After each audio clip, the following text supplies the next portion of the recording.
This movie is just such a treat. Like, I laughed and I was moved, and balancing those elements is such a difficult endeavor, as I can imagine. So, Andrew, I'll start with you. What was going through your mind as you're trying to balance those things? Because there's such an organic flow to the humor and the heart of the film where, I'm laughing in one instance, but then you can just turn it on a dime and make me really feel something. Yeah, I mean, I think for me, I was really inspired by Joel's screenplay. Sure. It's so beautifully written and shows the kind of range of experiences and emotions someone feels, going on a trip to Fire Island. And I didn't want to shy away from that. I didn't want to minimize the drama or minimize the comedy in order to have it feel like tonally consistent. I actually wanted to really play the dynamic range. Mm-hmm. And, because I think that feels like real life, I wanted them to laugh and have fun. I wanted them to have real come to Jesus moments, Sure. All of that, kind of through the lens of just finding emotional truth and honesty, I knew bind it all together. And speaking of the naturalism, Zane, I really love the introduction of your character, Dex. Yeah. As an audience member, I'm getting swept up in the moment just as Noah is, because I feel like there's an art to that flirty glance that you give. And so I'm curious about what that art may be for you. How did you approach your character's introduction in comparison to other scenes? Yeah, interesting. Yeah. I mean, there's something about being on Fire Island, and even New York in general. There is such a clear comfort in just holding a gaze with somebody, and it's always something that I'm shocked by whenever I go back to the city. You're on the subway and you're like, oh, you guys are really looking at me. You know what I mean? But I think it's so beautiful and freeing because it's someone's on that island. They're probably gay, and if they're interested, you can make something happen like pretty quickly. And so I think for Dex, he has such a comfort in his own sexuality and his own there's just a confidence there that I think I've had to learn to develop over the years, but it's its own kind of armor, Yeah. And I do love that scene. Yeah. I think it kind of goes with one of my favorite discussions that happens in the film between Howie and Noah, and they're talking about their love for rom-coms or romantic dramas where you just love those big moments, those larger-than-life moments that happen in a film. And I kind of wonder where you guys stand on that. Do you feel any sort of pressure when you're watching a movie with someone and then you're just like, I got to go to that level in some way? I mean, I think for me, I am a bit of a romantic at heart. In the kind of Noah to Howie spectrum, I'm more a Howie. But movies it's so hard to live up to those things. With my boyfriend, I'm we're gonna have a nice dinner and watch a movie at home. But I think that's what's so fun about entertainment and what's so fun about rom-coms is we get to see we get to see people where the stakes are a little higher, Sure. where things are maybe a little bit goofier. But I hope that it all inspires people to, get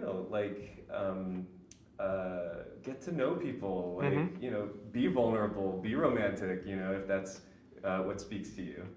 Yeah, and I really like that scene too because I think it does establish okay, we know that this is not the same world as running through the airport and making a huge love confession after 1 week of knowing each other, and it's that awareness helps sort of actually make it much more meaningful when you're no, this is not we're gonna end up together forever. This is I want to make you feel good and I want to make you feel special, and I think that's a much more real, relatable emotion, Yeah. And that's not. There's many moments that are similar to that have I don't know, there's so many nuggets of wisdom that are just kind of scattered across here, and I want to take another bite in one right now, which is the fear of change. I think that's a very universal theme, and I love that how it's explored in here. And I wonder what your own relationship is with that. Did this film cause you to be more open to possibilities? Yeah, I mean, I think what's so brilliant about about the story is, like, yes, this is an adaptation of Pride and Prejudice, and it's set on Fire Island. Joel found a real way to make it personal to him, and throughout the development of the screenplay, Joel was dating a guy, and he was feeling the same emotions as his character, and he brought those things in. Like near the end of the film, Noah says I'm so good on my own, and that's an actual thing that Joel has said to people, and so that level of insight, I think, feels like wisdom, feels like things that someone put into the script, that Joel put into the script, by kind of living it, and so for me, like, that's inspiring, someone actually kind of went through this and found, love, and I, again, as a romantic, just like love that feeling and feel like, yeah, like we should get to know each other, beyond just like a superficial level. Yeah. Right. And I think, there's always this, oops, there goes my mic. Hold on, sorry, let me fix this real quick. So, there's always this like narrative that like we as queer people like go through our adolescence a little later, right? Because it's sort of a delayed process. And I think part of that is, a large part of your 20s and your 30s, right?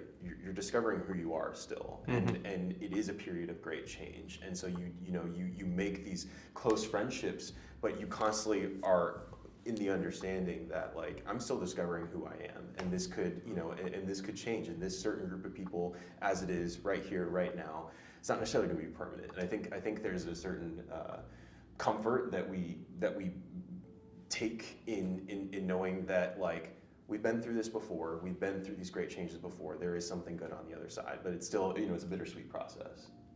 Yeah. How did you, as an actor, tap into some of those truths? You were mentioning it too, because I'm also curious about your side of it as well. With like Joel's screenplay, you can experiment with the visuals, the music, like the soundtrack's fantastic, and you can find a way to mirror some of the emotions that may be going on. And for you, I don't know, do you listen to music as you're trying to get into that headspace? What's going on? Yeah, I mean, I think it's interesting because this character, it's like you just get to like enter in, you get to like have your sexuality be like your capital in that certain moment of just coming in and being like, yeah, I can't fit in this space because people see me a certain way. I think for me, I certainly like. Yeah, you have to psych yourself up a little bit because again, you're in a group of queers. You're trying to be like, all right, like what's the vibe? Like, do people like me? But it's a very kind cast. So ultimately, like I don't feel like I ever had to work too hard to feel comfortable and to feel like confident in that. Yeah, I don't know if Yeah, I mean, I really love being able to let the cast explore and open up to each other in a way that I think sometimes if a director gets involved in can kind of ruin things. And so I really just wanted to create the environment, like ask the right questions, make the right kind of connections, provide them the support and the safety to feel like they can, really open themselves up to each other and to the camera, and then kind of step back, And I think that's, for me, a healthier way to work and, Sure. and leads to more kind of grounded performances than trying to like puppet master actors, like it always kills me and sometimes you have to do it where it's just like, oh, can you like lift your hand a little higher, and it's this thing where I knew that I wanted to capture, real group dynamic and real, kind of relationships. And so it meant kind of having a delicate touch, through the directing process. Mm-hmm. So with that said, Zane, what's the most interesting piece of direction that you got from Andrew? Ooh. I don't know if I remember, but if you have an answer.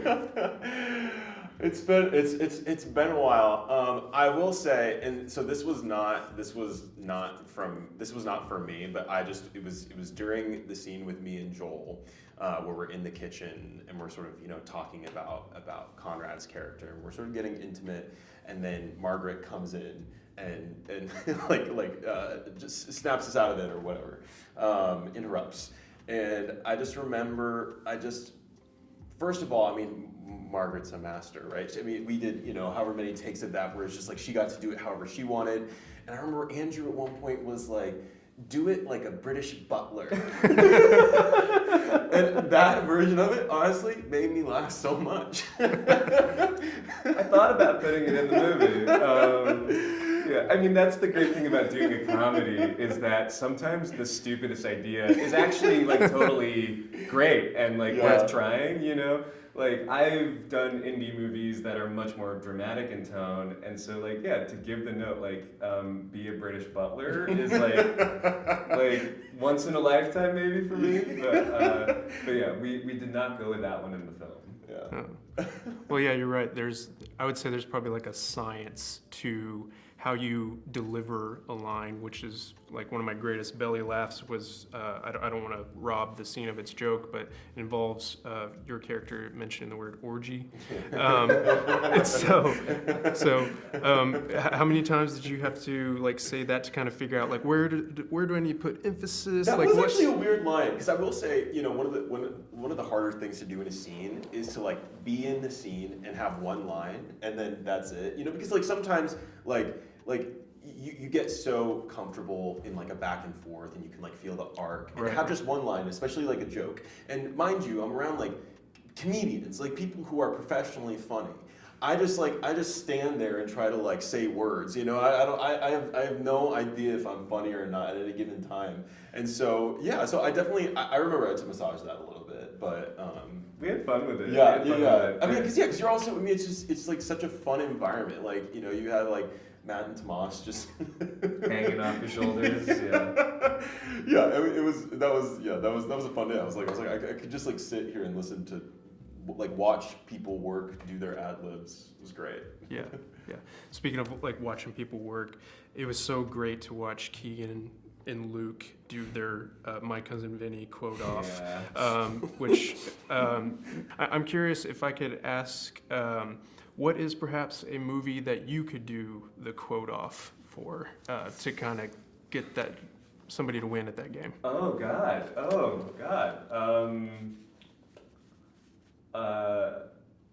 Like maybe Pride and Prejudice actually, Like I love that Joe Wright, Keira Knightley Pride and Prejudice. I think it's so great, and more often than not, like I love using a gif of Rosamund Pike as Jane Bennett saying 1,000 times yes, and I really love that movie, and so to do another Pride and Prejudice like in Fire Island was like very fun for me. Wow, I think I could probably quote like front to back Harry Potter and the Sorcerer's Stone, and specifically it's like all the weird little things like there's that part where Emma Watson is talking about the ceiling, and I always remember she's talking, I read about it in Hogwarts history. She does this weird like catch in her, and it's I don't know. There's like it's so funny, like the little moments, all like the Maggie Smith stuff. Yeah, that's probably the one. I hope people quote Fire Island like that in the future. I think they will. It's tight. It's a tight script. I'll tell you that some people will probably be calling their friends Will very similar to what they do in this film. So yeah, I got to close out by asking about the countdown that's at the very end of the movie, like during the end credits. So if you stick around long enough, man, it was just such a joy. But even the movie starts with y'all audibly doing the animated production logos, so Exactly, which immediately pulls you into like, I haven't even seen this gang yet, and I already love them. You know, for us, like throughout the making of the film, like we just wanted to have so much fun with it. You know, this movie is about queer joy, queer Asian American joy. Like we wanted to, you know, have fun making it. You know, Joel's like big inspiration to make this was like he wanted to spend a summer with Bowen, his friend, and so I wanted to keep that kind of attitude throughout the film, and so you know, from the first frame to the last frame, it's like, how can we be fun? And both of those ideas were our assistant editor, Buck. He like loved. I love that. I know. He was like, "What if we did this?" And I was like, "That is a great idea. We are going to do it." And so yeah, I'm really glad that like we commit to it from, you know, beginning to end. Yeah, it's like you take ownership of the space from the very beginning. You're like, this is something that is unique to our film, you know, and which I think is really cool. Yeah, and send us off with a smile. Yeah. So, thank you so much, guys. This was Yeah, great. Appreciate it. The defense is wrong. My biological clock is ticking like this. Penelope Cruz. Oh, who is this?